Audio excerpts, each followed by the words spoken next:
အားလုံးပဲမင်္ဂလာပါဒီနေ့မှာတော့စပိန်တိုက်စစ်မှုအောင်တို့ဖြစ်တဲ့ဒီပီဘီလာရဲ့အကြောင်းကိုကျွန်တော်ပြောပြပေးသွားမှာပဲဖြစ်ပါတယ်စပိန်တိုက်စစ်မှုဒီပီဘီလာဟာကမ္ဘာဘောလုံးလောကမှာအကောင်းဆုံးတိုက်စစ်မှုတွေကတအူးပြည့်သတ်မှတ်ခံရသူပါသူကတော့1982ခုနှစ်ဒီဇင်ဘာလ3ရက်နေ့မှာစပိန်နိုင်ငံမှာမွေးဖွားခဲ့ပြီးတော့သူ့ရဲ့လျင်မြန်မှုကိုသွင်းစွမ်းရည်တွေနဲ့အဆုံးသတ်ကောင်းမှုတွေကြောင့်အတော်လေးကြော်ကြားခဲ့တဲ့ကစားသမားတို့ဖြစ်ပါတယ်သူကစားခဲ့တဲ့ club အသင်းတွေကတော့ Valenciaဘာစီလိုနာနဲ့အက်တလက်တီကိုမက်ဒရစ်အသင်းတို့ပဲဖြစ်ပါတယ်။စပိန်လေယူစဉ်အသင်းတို့လည်းတမိုင်းတစ်လျှောက်ကိုသွင်းအများဆုံးကစားသမားအဖြစ်မှတ်တမ်းတင်ပူးပါတယ်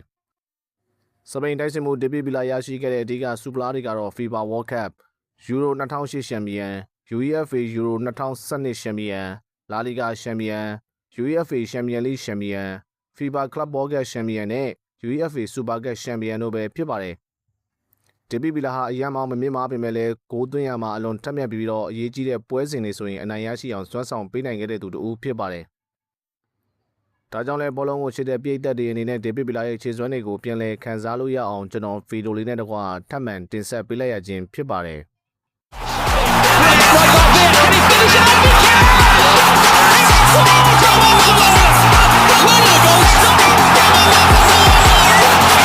The movement of David Villa, and of course, let's not forget the finish.